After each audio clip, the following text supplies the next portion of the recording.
काल में पूज्य आचार्य भगवान का ये जीवन चरित्र को हम देखते हैं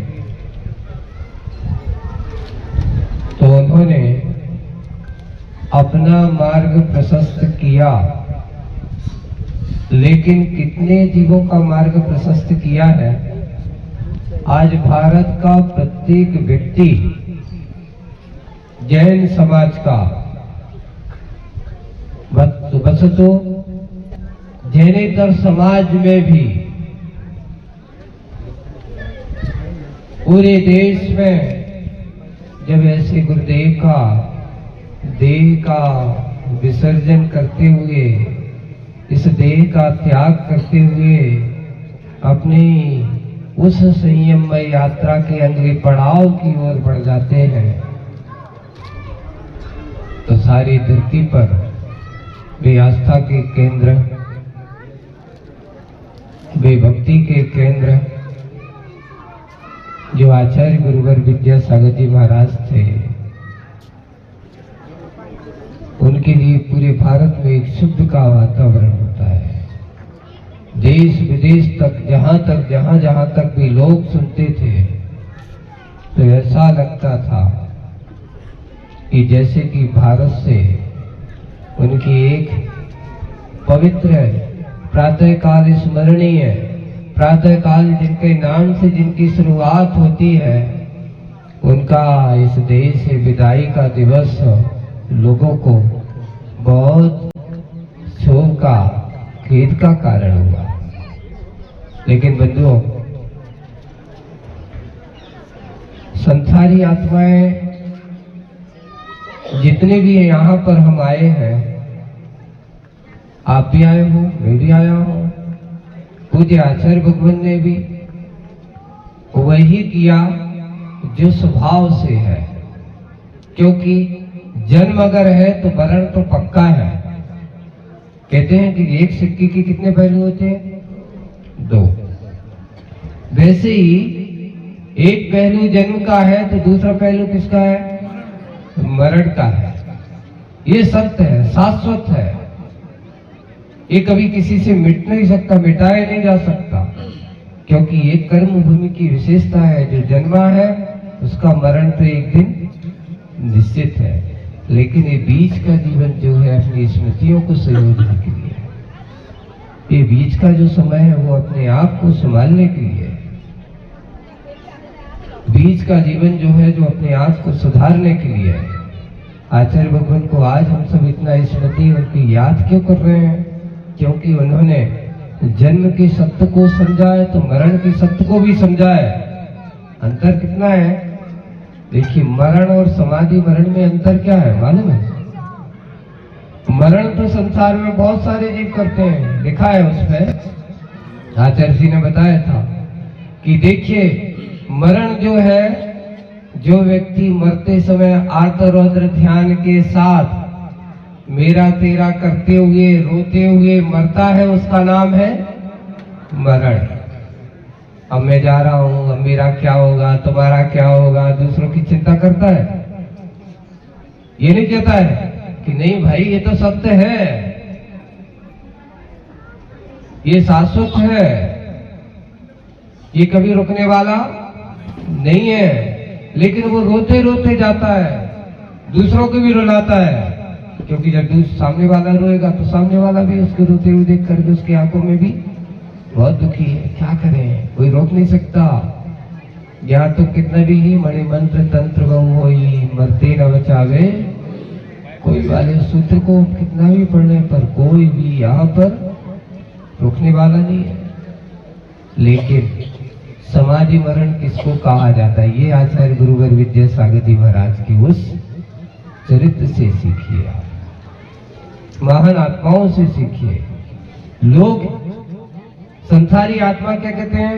मरते समय सबको याद करते हैं, फलानु आओ कि नहीं है, हम उसको देख लेते हैं, लेकिन ये मोही की प्रवृत्ति होती है, निर्मोही की। हम लोग जहां जहां थे, जहां जहां दूर दूर थे, जब सुना कि ऐसी स्थिति है, सब भागे भागे जा रहे हैं। कोई बताए ना कि आचार्य श्री सवार हैं, लेकिन ये बात कभी छुपती नहीं है। हम भी समय सागर जी महाराज के, आचार्य श्री समय सागर जी महाराज, हम लोग 5-6 महाराज जा रहे थे, सिवनी के रास्ते तक पहुंच गए। रास्ते में फोन आ गया, आचार्य जी को किसी ने कान पे भनक लग गई कि समय सागर जी महाराज और भी बहुत सारे महाराज सब लोग आ रहे हैं डोगरगढ़। खबर आती, खबरदार कोई यहाँ नहीं आएगा, जो जहां है वहीं रहेगा।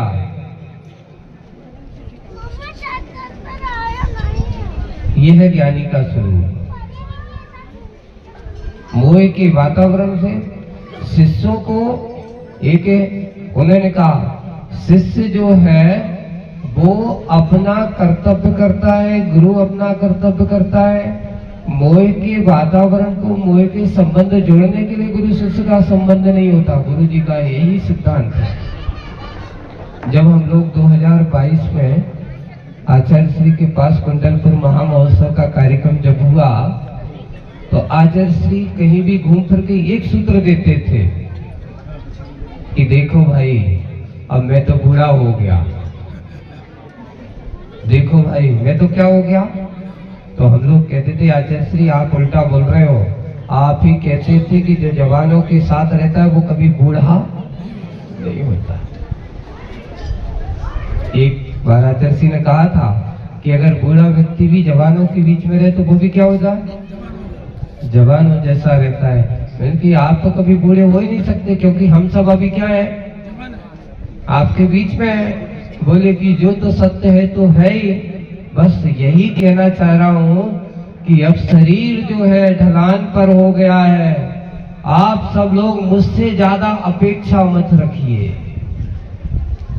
अब मुझे अब किसी की चिंता नहीं है, मुझे तो अपना आत्मचिंतन करना है। इसलिए सब अपने आप में व्यवस्थित हो जाएंगे।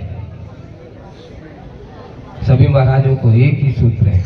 अब आप लोग अपने आप में इतने वर्षों से दीक्षित हो, बड़े बड़े साधना है, प्रभावना आदि करना है, बस इतना है कि जो भी करना हो अपने सामने अपने आगम को रखना, अपने गुरुओं के संदेश को रखना और अपना कार्य करते जाना। बस यही है। हम लोग तो सोच रहे थे कि गुरु जी के पास जाएंगे, गुरु जी से कुछ उनके दर्शन करेंगे, लेकिन गुरु जी ने सबसे कह दिया कि कोई भी मेरे पास नहीं आएगा, क्योंकि मुझे अपने पास रहना है। संसार की सत्यता है, मरते समय अंतिम समय यात्रा में अगर कोई साथ है तो वो उसका अपना ही स्वभाव, अपनी ही आत्मा ही साथ होती, बाकी कोई साथ नहीं होता। एकत्व भावना का चिंतन यही है। वहाँ जो महाराज लोग थे, जब समाधि के समय वहाँ पर योग सागर जी महाराज पहुंचे, तो जैसे ही पहुंचते हैं तो उनको देखते ही साथ में कहते कैसे आ गए। बोले कि ऐसा ऐसा सुनना है। किसने कहा था?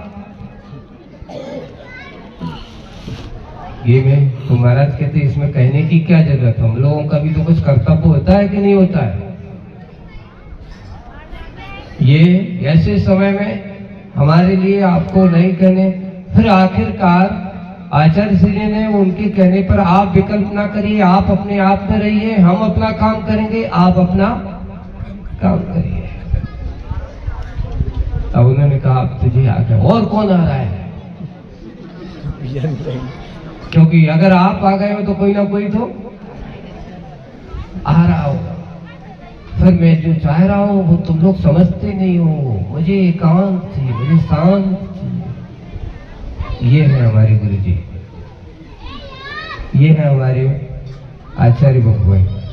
उन्हें मालूम था, ऐसा नहीं कि लोग, उन्होंने अपने अंदर की त्याग वृत्ति को समझ लिया कि अब मुझे क्या लेना है, किसी से जरूरत नहीं। और एक और है, आप लोग सोचते हैं ये संलेखना आचार्य श्री ने 2-4 दिन के पहले की थी, नहीं। ये आचार्य श्री ने, मैं कहूँगा जिससे जैसे ही उनको लगने लगा कि अब शरीर कमजोर होने लगा है, डॉक्टरों ने खूब कहा। आप देखिए, पुणे का डॉक्टर कहता है कि आचार्य जी की जो वर्तमान स्थिति है, वो बहुत बड़ा डॉक्टर था, इनको सिर्फ मैं कुछ नहीं चाहूँ, इनको तो दूध लेना है, आप इनको 1 लीटर दूध चलाओ और मेरी दवाई चला दें, मैं देखता हूँ फिर से खड़े हो जाते हो। आचार्य जी ने कह दिया तुम्हारे दूध की मुझे कोई जरूरत नहीं है, क्योंकि मैंने उसका क्या कर दिया है, त्याग कर दिया है। बहुत प्रयास किया गया, समझाया गया, कहा गया महाराज जी कुछ दिन के लिए ले लिया जाए, जो कर दिया है उसको पीछे मत आइए। एक आचार्य जी की संकल्प शक्ति और उनकी विचारधारा हम लोगों को कहीं पर भी हुआ तो उन्होंने कहा कि अगर कहा करना है तो फिर सोचो मत कि कल क्या होगा, आगे क्या होगा, जाना है तो कभी भी पीछे आने की सोचिए मत। एक सूत्र देते थे आचार्य जी, हम सब लोगों को 3 चीजें पर कभी पराजित नहीं होना। पहला आहारचर्या में, पहले किसमें, इसके भरोसे मत बैठूंगा, वो नहीं आए तो हम आहार कैसे करेंगे, वो नहीं आएगा तो हमारे आहार कैसे कराएगा, नहीं। एक आहारचर्या में कभी क्या नहीं होना। एक बिहार में अगर आपने सोचा है कि मुझे जाना है, मुझे विहार करना है, आप अपना काम करिए, श्रावक अपना काम करेंगे। ये मत सोचिए कि अब कौन होगा क्या होगा। पहले भी आचार्य जी कई बार सोचते कि भैया आज तो क्या, तुम लोग तो अभी भले पूरे परिवार के सदस्य बन करके आए हो। हमने बुंदेलखंड में वो दिन देखे हैं कि मेरे साथ जब बिहार में आया था, बुंदेलखंड में कोई नहीं जानता था, मैं भी लोगों को नहीं जानता था, लोग मुझे भी नहीं जानते थे। अपना हाथ में कमंडल लिया, हमारे साथ में 2-3 छुल्लक थे उस समय, और वहां से जब आए सोनागर में 4 छुल्लक दीक्षा दी, योग सागर जी, समय सागर जी, नियम सागर जी आदि को पहली बार। और वहां से आगे बढ़ते हुए जैसे ही बुंदेलखंड में आए तो वहां पर भी माहौल एक नया था, हमारे लिए नया था, लोगों को भी नया था। धीरे धीरे परिचय बढ़ता गया, लोगों ने हमें देखा, हमने लोगों को देखा, कारवा बनता गया, एक एक करके लोग आते गए। और आज वही है, कृपा है कि मैं तो अपना काम करता गया, अपना कर्तव्य करते गया, अपना संयम का मार्ग प्रशस्त करते गए, लोग आते गए, जुड़ते गए। और आज इतने सारे मुनि महाराजों का जो संग है, जब अभी कुंडलपुर में सब बैठे थे तो बोले कि देखो सम्मेलन हो गया, अब आगे कोई भीड़ भाड़ का समय नहीं आने वाला। ये शब्द थे गुरु जी के, यानी उनको पहले से ही प्रतिभास हो गया था कि बस अब सब अपने आप में क्या हो जाओ, एक ही सूत्र रहता है, व्यवस्थित हो जाओ, अपने आप में शाश्वत हो जाओ। पराधीन होने का मार्ग नहीं है मोक्ष मार्ग।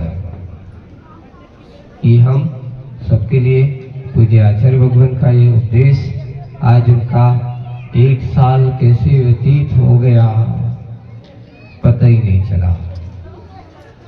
और ऐसे गुरु महाराज की स्मृति में इतना निश्चित है, आचार्य श्री तन से लोगों से दूर हुए हैं, पर आदमियों के मन से कभी दूर नहीं होने वाले।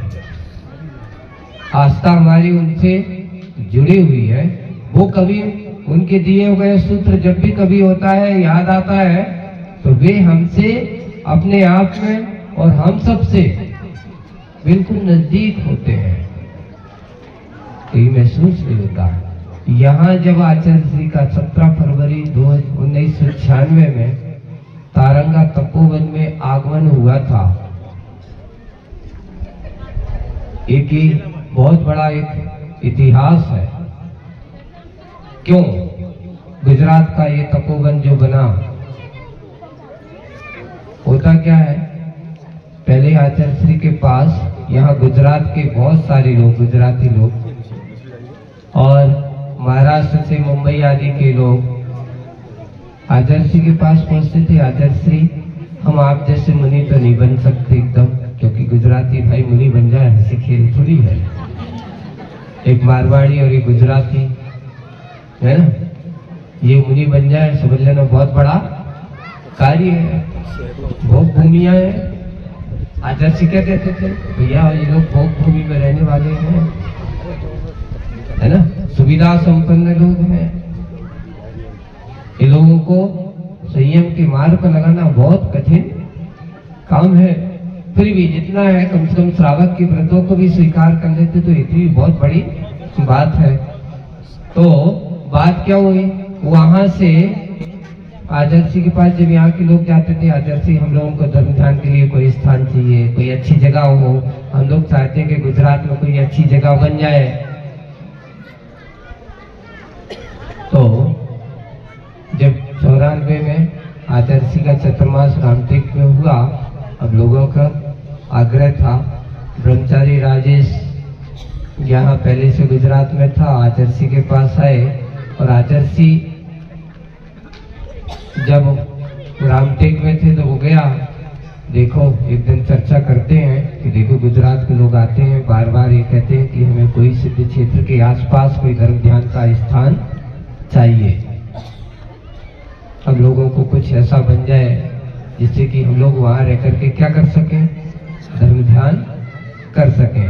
तो आचार्य जी ने बड़ा चिंतन किया, वो कहते देखिए गिरनार का माहौल थोड़ा अलग है ना, पावागढ़ थोड़ा सा अलग है, एक रहा सिद्ध क्षेत्र तारंगा, सुना है, बहुत अच्छा है, उन्होंने उस समय कहा। और उस समय राजेश भी वहां था, तो उससे कहा कि वहां पर भी हाँ आचार्य जी बहुत अच्छा जगह है, हम तो गए हैं। तो आसपास जाकर के देखो सिद्ध भूमि के पास में रहकर के वहां के पुण्य परमाणुओं में रहने के कारण से वहां की विशुद्धि और अलग होती है। तो एक काम करो, आप जाकर के उससे कहा तुम्हें ऐसा देखना है। तो वो कहता आचार्य जी अकेले का बस का काम नहीं है हमारा, वहां जाएंगे तो एक शिवलिंग। तो वहीं हम पास में बैठे थे, एक काम करो तुम्हारे साथ एक विनोद भी जाएगा। मैंने कहा भाई, अचानक कभी कभी उनने भूखा बनाने का काम पहले से करके रखा था, वो हमने सोच रखा है, पहले से बना के रखा है और बहुत अच्छा रहेगा, जाना है। अजय जी हम कभी जाए, हम कहाँ संग में रहने वाले, कहीं प्रवचन वचन करते नहीं, मुझे कहीं नहीं जाना। मैंने कहा ना वहां ये ना तो होता ही नहीं, कह दिया है ना, कह दिया।